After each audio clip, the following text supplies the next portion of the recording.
Myself Sushant Singh, PGT Chemistry of US Academy and Institute, Gorakhpur. ठीक है, structure of atom का पहला part मैंने लेके आया था, जिसमें मैंने नॉर्मल, इलेक्ट्रॉन, प्रोटॉन, न्यूट्रॉन का आप लोग को मास बताया था, चार्ज बताया था। थोड़ी बहुत इन शॉर्ट मैंने डिस्कवरी डिस्कस की थी। डिस्कवरी एक बार उन तीनों की आप लोग पढ़ लीजिएगा किताब से, वो क्लास 9th के भी सिलेबस में था और बड़ी आसान सी चीज है। अगर आपको कोई दिक्कत होगी तो लास्ट में, इस चैप्टर के लास्ट में उसका भी डिस्कवरी का अलग अलग वीडियो बना के आप लोग को दे दूंगा, ठीक है।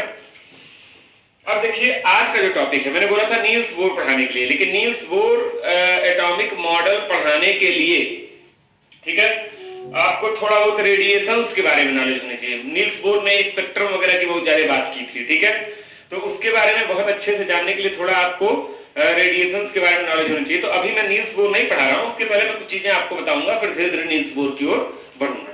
देखिए यहाँ पर लिखा हुआ है मोजले एक्सपेरिमेंट। बहुत से लोग ये बताते भी नहीं है और डायरेक्टली एटॉमिक नंबर पे आ जाते हैं। यहाँ पर 11th के या 12th के जो भी बच्चे वीडियो देख रहे हैं उनको लग रहा है एटॉमिक नंबर हम तो अच्छे से जानते हैं, किसी को 50 तक रटा हुआ है, किसी को 100 तक रटा हुआ है, ठीक है, किसी को 20-25 तक रटा हुआ है। एटॉमिक नंबर सबको आता है। एटॉमिक नंबर को किससे रिप्रेजेंट करते हैं? जेड से। अगर कोई पूछे what is the definition of atomic number, तो atomic number is the unique identity of any element. जैसे हाइड्रोजन का एटॉमिक नंबर 1 होता है और धरती पे किसी और का एटॉमिक नंबर 1 नहीं हो सकता। तो atomic number is the unique identity of the element. कितने एलिमेंट होते हैं? 118। और कितने एटॉमिक नंबर होते हैं? 118, 1 से लेके 118। यानी एटॉमिक नंबर को आप एक चीज और बोल सकते हैं, सीरियल नंबर। बोलो क्या बोल सकते हो? Serial number of element. कोई बोले सीरियल नंबर 6 पे कौन सा एलिमेंट आता है? कार्बन, क्योंकि कार्बन का एटॉमिक नंबर क्या होता है? 6 होता है। तो एटॉमिक नंबर, ये वर्ड, इसको किसने डिस्कवर किया? इसको किसने डिस्कवर किया पहली बार? तो उसी एक्सपेरिमेंट को हम लोग क्या बोलते हैं? बोलिए, मोजले एक्सपेरिमेंट, ठीक है। अच्छा आगे बढ़ते हैं। एक साइंटिस्ट थे जिनका नाम था, बहुत ही शॉर्टकट में बहुत अच्छे से आपको बता रहा हूं। एक साइंटिस्ट जिनका नाम था रोएंटजेन, ROENTGEN, रोएंटजेन। इन 1895 इन्होंने एक रेडिएशन को डिस्कवर किया जिसका नाम था एक्सरे। क्या नाम था? एक्सरे। अगर कोई आपसे पूछे एक्सरे का डिस्कवरी कब हुआ? 1895 में। किसने किया? रोएंटजेन ने किया। अभी मैं मोजले एक्सपेरिमेंट पर नहीं जा रहा हूं, अभी मैं आपको एक्सरे की डिस्कवरी किसने किया ये बता रहा हूं। तो रोएंटजेन ने किया 1895 में। 1896-97 में जे थॉमसन ने इलेक्ट्रॉन नाम दिया था। कैथोड रे की डिस्कवरी और पहले हुई थी, 1886-87 मेरे ख्याल से हुई थी, 89 में हुई थी, ठीक है। लेकिन 1895 में खोजा गया एक्सरे, ठीक है। अच्छा, अब एक्सरे को बोलते हैं इलेक्ट्रोमैग्नेटिक रेडिएशन। क्या बोलते हैं? इलेक्ट्रोमैग्नेटिक रेडिएशन, ठीक है। जस्ट इसके बाद वाले वीडियो में आपको यही बताने वाला हूं कि इलेक्ट्रोमैग्नेटिक रेडिएशन क्या होती है। अभी फिलहाल आप जाइए, दो तरह की मेन रेडिएशंस होती है, एक इलेक्ट्रोमैग्नेटिक और एक होता है मैकेनिकल वेव्स। जैसे एक तालाब है, तालाब में आपने एक पत्थर का टुकड़ा चला के मारा, तालाब में या घर पे आप टब में पानी भर लीजिए या तालाब मान लीजिए, तालाब में आपने पत्थर का टुकड़ा चला के मारा तो आप देखते होंगे पानी के अंदर ऐसे लहरें बनती हैं, गोल गोल गोल गोल, और धीरे धीरे किनारे तक चली जाती हैं। ये भी एक तरह की वेव है, लेकिन इस वेव के लिए मीडियम की जरूरत थी और वो मीडियम क्या था? पानी था। आपने तालाब के एक सेंटर में पत्थर मारा, लेकिन उसकी तरंगे तलहटी तक, किनारे तक चली गई, तो ये भी एक तरह की वेव जनरेट हुई आपके पत्थर मारने से। लेकिन इस वेव के जनरेशन के लिए क्या चाहिए था? मीडियम। और वो मीडियम कैसा था? मैटर वाला था। पानी हमको क्या बोलते हैं? Matter, liquid state.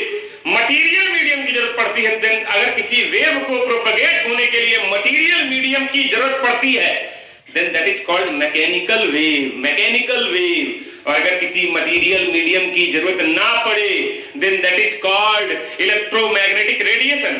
अगर किसी मटेरियल मीडियम की जरूरत ना पड़े, then that is called electromagnetic radiation. जैसे सनलाइट करोड़ों किलोमीटर ऊपर से सन हमारे पास रेडिएशन भेज रहा है। आपको पता होगा हमारे अंतरिक्ष में, हमारे गैलेक्सी में वैक्यूम है, देयर इज नो मीडियम, फिर भी सनलाइट हमारे तक आती है। कपड़ा सूखता है, हम धूप में निकलते हैं, गर्मी होती है, that is called electromagnetic radiation. तो एक्सरे एक तरह की इलेक्ट्रोमैग्नेटिक रेडिएशन है जिसके लिए किसी मटेरियल मीडियम की जरूरत नहीं है। फिर आपको ध्यान सुनिएगा, मटेरियल मीडियम की जरूरत नहीं, ठीक। ये मैकेनिकल वेव नहीं है, ये इलेक्ट्रोमैग्नेटिक रेडिएशन है।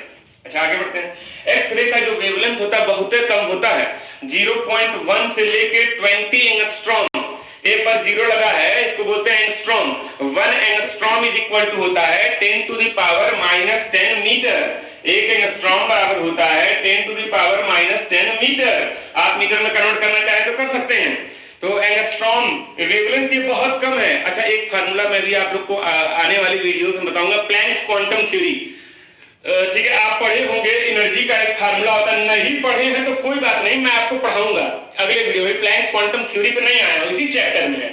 E is equal to hc by lambda, जहां लैम्डा क्या है? वेवलेंथ, E क्या है? एनर्जी। आप बताइए इन दोनों में कौन सा रिलेशन है? Inversely proportional. अगर लैम्डा कम होगा तो एनर्जी क्या होगी? ज्यादा होगी। एक्सरे का वेवलेंथ बहुत कम होता है, बहुत कम होता है, इसकी एनर्जी क्या होती है? बहुत ज्यादा।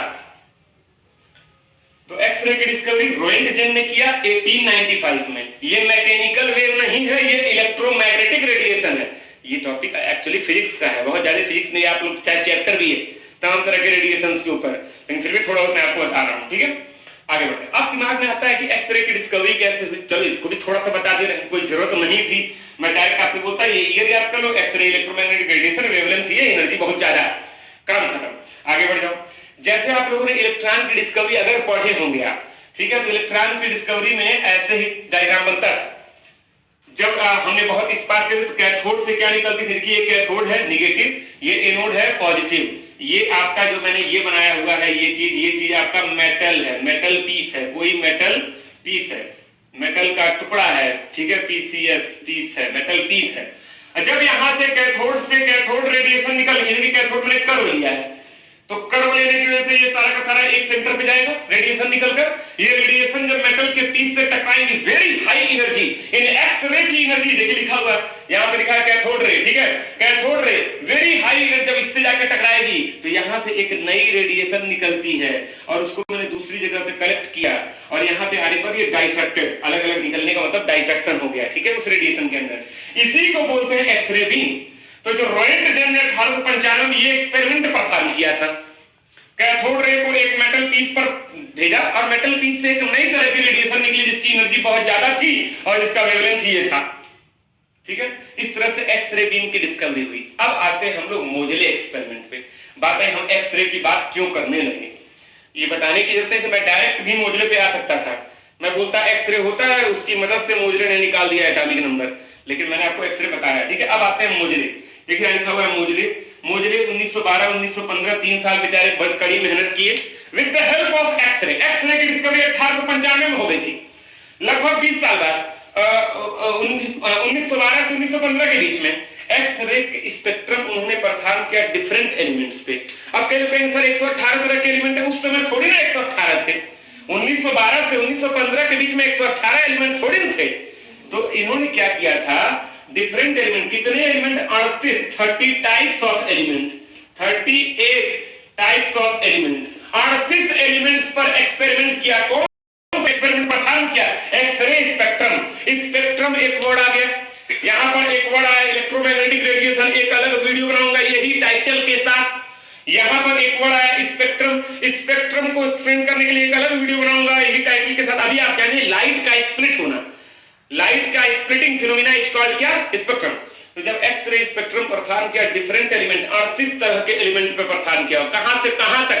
एल्यूमिनियम से लेकर गोल्ड तक। न एल्यूमिनियम के पहले आए न गोल्ड के बाद गए। एल्यूमिनियम का एटॉमिक नंबर होता है 13 और गोल्ड का एटॉमिक नंबर होता है 79। तो उन्होंने एल्यूमिनियम से गोल्ड के ऊपर बीच के 38 एलिमेंट पे एक्सपेरिमेंट परफॉर्म किया।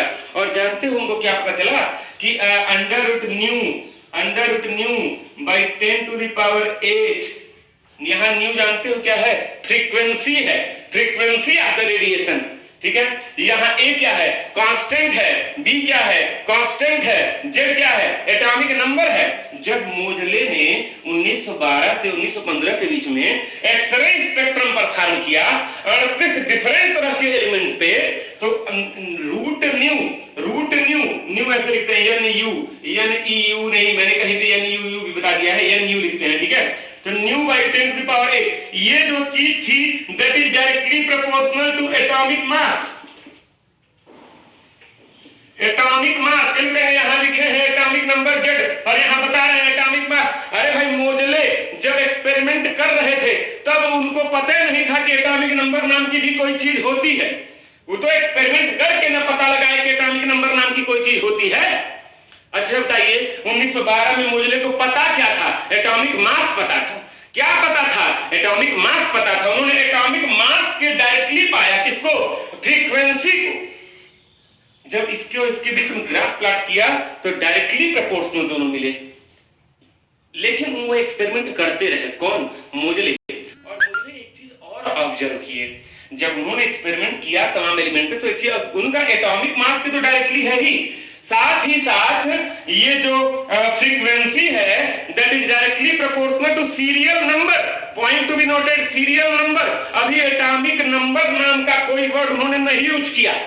उन्होंने क्या देखा, जब एलिमेंट्स को सीरियल नंबर में अरेंज कर रहे हैं, एक का 13, एल्युमिनियम का 13, सिलिकॉन का 14, फास्फोरस का 15, एल्युमिनियम का, मतलब सीरियल नंबर में अगर अरेंज कर दिया जाए 1 से लेके 50 तक, 1 से लेके 60 तक, तो सीरियल नंबर के डायरेक्टली पाया गया क्या? फ्रीक्वेंसी। जब एक्सरे स्पेक्ट्रम परफॉर्म किया तो तमाम तरह की उसके अंदर से स्पेक्ट्रल लाइंस निकली और वो जो रेडिएशंस निकली, जब एक्सरे स्पेक्ट्रम, जब एक्सरे वेरी हाई एनर्जी का इलेक्ट्रोमैग्नेटिक रेडिएशन जब 38 डिफरेंट एलिमेंट पर उन्होंने भेजा वेरी हाई एनर्जी का, तो भाई जब हाई एनर्जी, आपको पता होगा जब हाई एनर्जी रेडिएशन किसी मटेरियल के ऊपर पड़ते हैं उसके अंदर से भी रेडिएशन निकलती हैं और उन रेडिएशंस की जो फ्रीक्वेंसी थी, उन रेडिएशंस की जो फ्रीक्वेंसी थी that is directly proportional to atomic mass and also directly proportional to serial number. मेरी बात को ध्यान सुनिएगा, मैं जब एक्सरे वेरी एनर्जी को, बहुत हाई एनर्जी वाले रेडिएशन को किसी एलिमेंट के ऊपर आप पटकेंगे तो एलिमेंट के अंदर से अलग अलग फ्रीक्वेंसी वाली क्या निकलेंगी? रेडिएशन। और वो जो फ्रीक्वेंसी मिल रही थी वो फ्रीक्वेंसी डायरेक्टली प्रोपोर्शनल। अच्छा 38 डिफरेंट एलिमेंट थे, तो जिस एलिमेंट पे एक्सरे गया उसके अंदर से जो रेडिएशन निकला उसकी frequency directly proportional to serial number of that element. मतलब फ्रीक्वेंसी दो चीज के डायरेक्टली प्रोपोर्शनल है, एटॉमिक नंबर के भी डायरेक्टली है और डायरेक्टली प्रोपोर्शनल है सीरियल नंबर के। बताइए भैया किसके डायरेक्टली है? सीरियल नंबर के। लेकिन जब दोनों में ग्राफ प्लॉट किया गया, क्या प्लॉट किया गया? ग्राफ। तो ज्यादा प्रिसाइज, प्रिसाइज का मतलब एक्यूरेट, ज्यादा डायरेक्टली किसके पाया गया? सीरियल नंबर के। किसके पाया गया? सीरियल नंबर के। और उसी सीरियल नंबर को ही मोजले ने एक नाम दे दिया, क्या?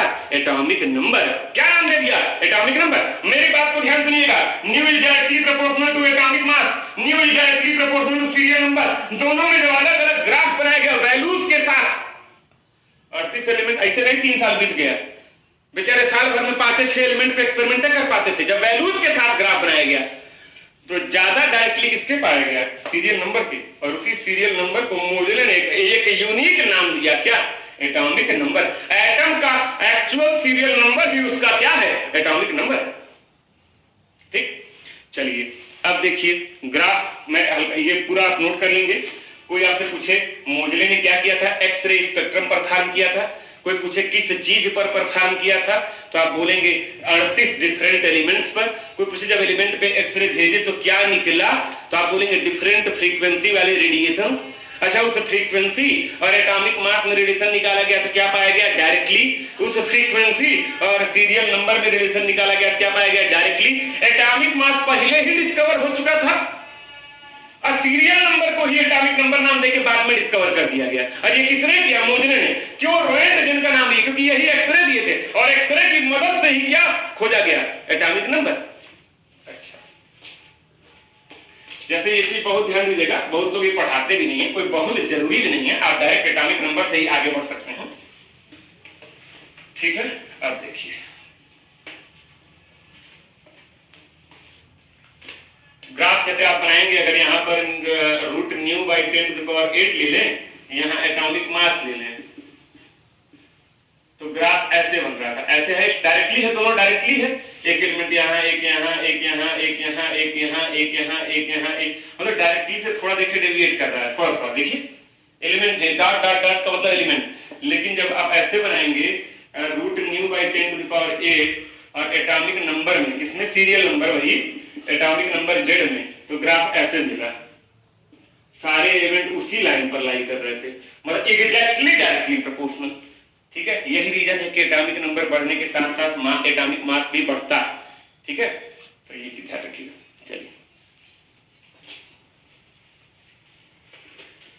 एटॉमिक नंबर आप लोग जान गए भैया कैसे डिस्कवर हुआ। ठीक है, अब एटॉमिक नंबर के बारे में आप लोग जान जाइए। एटॉमिक नंबर का अगर आपसे कोई पूछे फार्मूला, आप लोग कम से कम 30 तक एटॉमिक नंबर याद कर लीजिएगा, 1 to 30। जो बच्चे 9th में पढ़ते हैं 20-25 तो वहीं याद करवा देता हूं मैं, लेकिन 11th में आप है कम से कम मिनिमम 30। एटॉमिक सोना चांदी सबको चाहिए, लेकिन पूछा जाए सोना का एटॉमिक नंबर क्या नहीं बता पाएंगे, चांदी का एटॉमिक नंबर क्या नहीं बता पाएंगे, प्लेटिनम का एटॉमिक नंबर क्या नहीं बता पाएंगे। तो 1 से 30 तक याद रखिए और कुछ मेन एलिमेंट का एटॉमिक नंबर जरूर से याद कर लीजिएगा। अब देखिए, एटॉमिक नंबर को रिप्रेजेंट करते हैं किससे, जेड से। This is present on the nucleus, present on the nucleus. इतना तरह का नाम कोई नहीं बताया, इसी को बोलते हैं नंबर। कौन खोजा था, रदरफोर्ड खोजे थे, इसी को एटॉमिक नंबर जेड। आप लोग शायद 2 पढ़े होंगे, atomic number Z is equal to number of proton, atomic number Z is equal to number of electron. लेकिन नंबर ऑफ इलेक्ट्रॉन के तब बराबर होगा जब हमारा एटम न्यूट्रल। अगर मैं आयन की बात करूं Na+, तब ये फेल हो जाएगा। Na+ में कितने इलेक्ट्रॉन होते हैं, 10 होते, 11 थे, प्लस का मतलब 1 दे दिया, कितने बचे, 10। लेकिन सोडियम का एटॉमिक नंबर अभी भी क्या है, 11। तो ये वाला सही है हमेशा के लिए, number of proton in the nucleus, और ये होगा number of electron for neutral atom. और ये 2 अभी बताया, सीरियल नंबर मोजले और number of charge present on the nucleus, ये भी एक साइंटिस्ट बताए थे, इनका नाम था ब्रूक करके, इनका नाम था वैंडर ब्रूक। ये साइंटिस्ट का नाम था वैंडर ब्रूक, BROIK ब्रूक। तो याद है, ये कौन बताया था, मोजले। ये कौन बोला, वैंडर ब्रूक। ये कौन बोला, रदरफोर्ड। और ये तो ऐसे ही आ गया। ठीक है, तो ये याद रखिएगा, ये एटॉमिक नंबर का आपका फार्मूला है। Atomic number is equal to number of proton in the nucleus, atomic number is equal to number of electron for neutral atom. आगे एक चीज आपकी आती है मास नंबर। बोलिए क्या आता है, मास नंबर। अच्छा, इसको मैं रिप्रेजेंट करता हूं कैपिटल ए से। अभी मैं आपसे बोलूं मास नंबर और एटॉमिक मास में क्या डिफरेंस है, तो मैक्सिमम बच्चे सोच रहे होंगे सेम है। जैसे सोडियम का मास नंबर होता है 23, सोडियम का एटॉमिक मास होता है 23U। कार्बन का मास नंबर होता है 12 और कार्बन का एटॉमिक मास होता है 12U।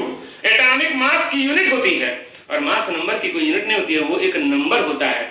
ठीक है, अच्छा, इन दोनों में बहुत शानदार तरीके से डिफरेंस मैंने बताया है अपने पहले वीडियो में। मेरे चैनल पे आप जाइएगा, जो सबसे पहला वीडियो मैंने अपलोड किया है, लगभग 2 महीने हो गए, 2 महीने पहले जो सबसे पहला वीडियो अपलोड किया, खूब बढ़िया से आधे घंटे में खाली यही 2 डिफरेंस बताए हैं। जैसे कार्बन का मास नंबर 12 है, कार्बन का एटॉमिक मास 12U है, तो कई बच्चे सोचते हैं सर 12 और 12U न्यूमेरिकल वैल्यू तो सेम है ना, तो काहे न्यूमेरिकल वैल्यू सेम हो गई, यही बताया और उसको मोल से भी कनेक्ट किया हूं, मोल कॉन्सेप्ट से भी जोड़ा हूं, ले जाके देख लीजिएगा एक बार। तो mass number capital A, this is equal to होता है number of neutron plus number of proton, number of neutron plus number of proton. ये भी याद रखिएगा। ठीक है, mass number equal to number of neutron plus number of proton. ये हो गया। कोई एलिमेंट अगर ऐसे लिखा है x, तो यहां पर इसका लिखते हैं एटॉमिक नंबर और यहां पर इसका लिखते हैं मास नंबर। ये आप यहां पर भी लिख सकते हैं। ठीक है, नीचे वाला एटॉमिक नंबर, ऊपर वाला मास नंबर। मास नंबर बोल रहा हूं, एटॉमिक मास नहीं बोल रहा हूं। ठीक है, तो ये नोट कर लीजिए। अब इस पर कुछ एग्जांपल मैं आपको खड़ा कर दूंगा। ठीक है, जैसे ये मतलब है, इसका मतलब ये है, लेकिन जैसे साइंटिस्ट आप बताएंगे इसका मतलब आप बहुत डिटेल से आगे बढ़ रहा हूं। केवल इलेक्ट्रॉन, प्रोटॉन, न्यूट्रॉन की डिस्कवरी को डिटेल में नहीं बताया हूं, वो भी अगर आप डिमांड करेंगे तो लास्ट में बता दूंगा। बाकी एक एक टॉपिक बताऊंगा, एक सिंगल टॉपिक भी नहीं छूटेगा इस चैप्टर का। ठीक, आगे बढ़ते हैं। अगर कहीं लिखा हो ऐसे 6C12, कोई पूछे इसका इलेक्ट्रॉन कितने होंगे, E पर माइनस मतलब इलेक्ट्रॉन कितने होंगे, 6, क्योंकि atomic number is equal to होता है number of electron is equal to number of proton. तो एटॉमिक नंबर 6 है, इलेक्ट्रॉन 6। कोई पूछे प्रोटॉन कितने होंगे, 6, जितना इलेक्ट्रॉन उतने प्रोटॉन। कोई पूछे न्यूट्रॉन कितने होंगे, तो ये तो मास नंबर बराबर क्या होता है, न्यूट्रॉन प्लस प्रोटॉन। तो 12 बराबर न्यूट्रॉन प्लस प्रोटॉन। प्रोटॉन कितना है, 6, तो 12 is equal to neutron plus 6। तो बताओ न्यूट्रॉन कितना आ जाएगा, 6। मतलब ऊपर वाले में से नीचे वाला घटा दो, उतने न्यूट्रॉन होते हैं, 6। कहीं लिखा है 11 Na23 सोडियम। चलो तो इलेक्ट्रॉन कितने होंगे, 1, प्रोटॉन सॉरी 11, प्रोटॉन कितने होंगे, 11, न्यूट्रॉन कितने होंगे, 23 में से 11 गया 12, कोई पूछे 1H1 हाइड्रोजन, चलो बताओ इलेक्ट्रॉन कितने होंगे 1, प्रोटॉन कितने होंगे 1, न्यूट्रॉन कितने होंगे 1 में से बन गया 0। इकलौता स्पीसीज होता है हाइड्रोजन जिसमें न्यूट्रॉन नहीं होते हैं। हाइड्रोजन के भी 3 आइसोटोप होते हैं, प्रोटियम, ड्यूटीरियम और ट्राइटियम। केवल ये प्रोटियम है, 1H1 को बोलते हैं प्रोटियम, केवल प्रोटियम में न्यूट्रॉन नहीं होते। इसके पीछे भी तो कहानी है, पूरी मेसन थ्योरी है। मैंने आपसे एक क्वेश्चन पूछा था कि प्रोटॉन में रिपल्सन क्यों नहीं होता है। इस क्वेश्चन के आंसर में भी इसका रोल है, बताऊंगा आगे, ठीक है। तो इसमें आपके न्यूट्रॉन नहीं है, इकलौता यही प्रोटियम होता है जिसमें न्यूट्रॉन नहीं होते हैं। तो ये ऊपर वाले में से नीचे वाला घटा दोगे वही न्यूट्रॉन है, और एटॉमिक नंबर बराबर इलेक्ट्रॉन, एटॉमिक नंबर बराबर प्रोटॉन। इसको आप बकायदे नोट कर लेंगे, ठीक है। आगे बढ़ते हैं। कुछ छोटी छोटी चीजें मैं आज आपको बताऊंगा, कुछ छोटी छोटी चीजें, ठीक है। सबसे पहले आपका आएगा आइसोटोप्स, खटाखट बताते जाऊंगा, इसको नोट करते जाइएगा। आपको मैंने एटॉमिक नंबर क्लियर कर दिया, मास नंबर क्लियर कर दिया, कैसे निकालते हैं क्लियर कर दिया। अब आगे तो आप बड़े आराम से मैं ये सारी चीजें बता सकता हूं, ठीक है। आइसोटोप्स, आइसोटोप्स का मतलब क्या होता है, सेम एलिमेंट। डेफिनेशन तो आप कहीं से भी लिख लेंगे, सेम एटॉमिक नंबर। अरे भाई एलिमेंटवा सेम होगा तो एटॉमिक नंबर भी सेम होगा, same atomic number, different mass number, different mass number, ठीक है। आप बोलेंगे ऐसे, different species of same element, different species of same element having same atomic number but different mass number called isotopes. Example जैसे hydrogen के 3 isotope होते हैं, 1H1, 1H2, 1H3। इसको बोलते हैं प्रोटियम, इसको बोलते हैं ड्यूटीरियम, और इसको बोलते हैं ट्राइटियम। कोई पूछे इसमें कितने इलेक्ट्रॉन होंगे, प्रैक्टिस करिए। 1 प्रोटॉन 1, न्यूट्रॉन 0। इसमें कितने इलेक्ट्रॉन होंगे 1 प्रोटॉन 1, न्यूट्रॉन 1। इसमें कितने इलेक्ट्रॉन होंगे 1 प्रोटॉन 1, न्यूट्रॉन 2। 3 में से 1 गया 2। ये तीनों देखिए हाइड्रोजन है, सेम एलिमेंट है, तीनों का एटॉमिक नंबर 1 1 1 है, सेम एटॉमिक नंबर है, मास नंबर अलग है, 1 2 3 है। ऐसे ही कार्बन के 2 होते हैं, 6C12 और 6C14। इलेक्ट्रॉन इसमें कितने होंगे 6, प्रोटॉन 6, न्यूट्रॉन 6। यहां इलेक्ट्रॉन 6, प्रोटॉन 6, न्यूट्रॉन 14 में 6 गया 8। इसका इस्तेमाल करते हैं कार्बन डेटिंग में। जब आप लोग को पढ़ाया जाएगा रेडियो एक्टिविटी, बहुत लोग डिस्कस करते हैं इस चैप्टर में कई बार एक वर्ड आएगा रेडियो एक्टिविटी, लेकिन रेडियो एक्टिविटी सिलेबस में ही नहीं है। तो मैं रेडियो एक्टिविटी एक अलग चैप्टर ही है, कहिएगा तो 1-2 वीडियो में वो भी खूब बढ़िया बता दूंगा कैसे कार्बन डेटिंग का इस्तेमाल होता है 6C12 का, ठीक है। अच्छा अब देखिए, इसी का अगर इसका पानी बनाओगे, इसका वाटर बनाओगे तो क्या होगा H2O, इसका वाटर बनाओगे तो D2O, D माने ड्यूटीरियम, इसका बनाओगे तो T2O। इसका मोलर मास क्या होगा 16 2 18, इसका 16 2 4 20, इसका 22। इसको बोलते हैं वाटर, इसको बोलते हैं हैवी वाटर, इसको बोलते हैं सुपर हैवी वाटर। इस वजह से एक्स्ट्रा बता रहा हूं, ठीक है। तो ये हो गया आपके आइसोटोप्स के एग्जांपल। अगला टॉपिक आइसोबार्स। 4 चीजें हैं, वही खड़ाक से बताता हूं। यहां लिखा है सेम एलिमेंट, गलत, डिफरेंट एलिमेंट। यहां लिखा है different, same atomic number, different atomic number. यहां लिखा है different mass number, same mass number. मतलब जस्ट उल्टा, आइसोटोप का जस्ट उल्टा। डिफरेंट एलिमेंट होगा, different atomic number, element differ करेगा तो एटॉमिक नंबर डिफर करेगा, लेकिन सेम मास नंबर होगा। जैसे लिख दिया गया 18 आर्गन 40, 90 के 40, 20 Ca 40। कई जगहों पे पोटेशियम का 39 दिया होता है।